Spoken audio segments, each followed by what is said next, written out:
ভারতীয় পিপলস কংগ্রেস পার্টির তরফ থেকে বিভিন্ন বিষয় নিয়ে আলোচনা করা হয়। সাংবাদিকদের মুখোমুখি হয়ে আলোচনা সভায় সিদ্ধান্ত বিষয়গুলি সম্পর্কে মঙ্গলবার সাংবাদিক সম্মেলনে বিস্তারিত তুলে ধরেন সভাপতি প্রদীপ চক্রবর্তী। দুর্যোগনগর স্থিত দলীয় কার্যালয়ে সাংবাদিকদের মুখোমুখি হয়ে প্রদীপ চক্রবর্তী বলেন, 2023-এর বিধানসভা নির্বাচনকে সামনে রেখে নির্বাচনী কমিটি গঠন করা হয়েছে। তিনি আরো বলেন, বর্তমান ভয়াবহ করোনা পরিস্থিতির হাত থেকে ত্রিপুরাবাসী, ভারতবাসী, বিশ্ববাসীর মুক্তির জন্য ঈশ্বরের কাছে প্রার্থনা জানাতে করোনা বিধি মেনে অল্প পরিসরে আগামী আগস্ট মাসে প্রার্থনা র্যালি অনুষ্ঠিত হবে। পিপলস কংগ্রেসের সাবেক প্রস্তাবিত জনজাগরণ কর্মসূচি অংশ হিসেবে অল্প পরিসরে আগস্টের শেষ সপ্তাহে কর্মী সভা অনুষ্ঠিত হবে বলে জানায় তিনি। গতকাল পিপলস কংগ্রেসের নেতৃবৃন্দ নিয়ে এক আলোচনা সভা অনুষ্ঠিত হয়।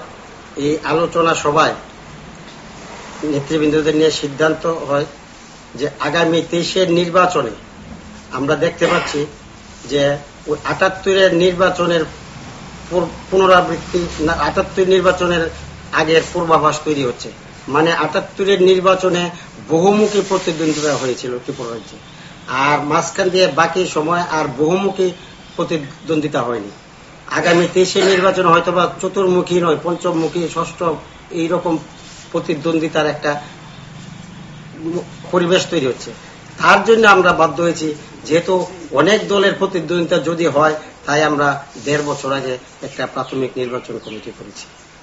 আর আমরা গতকালকের সবাই ওই করোনার হাত থেকে বিশ্ববাসীকে বাঁচানোর জন্য আমরা ঈশ্বর আল্লাহর কাছে প্রার্থনা জানাতে করোনা বিধি মেনে স্বল্প পরিসরে আগরতলায় আগস্ট মাসে একটা প্রার্থনা র্যালি করার সিদ্ধান্ত নেওয়া হয়েছে।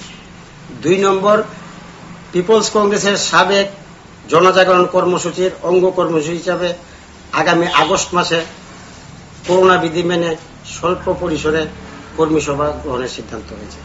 3 নম্বর, ত্রিপুরার অতীত, বর্তমান, ভবিষ্যৎ রাজনৈতিক প্রেক্ষাপটে পিপলস কংগ্রেসের চিন্তন শিবির অনুষ্ঠিত হবে সেপ্টেম্বর মাসে।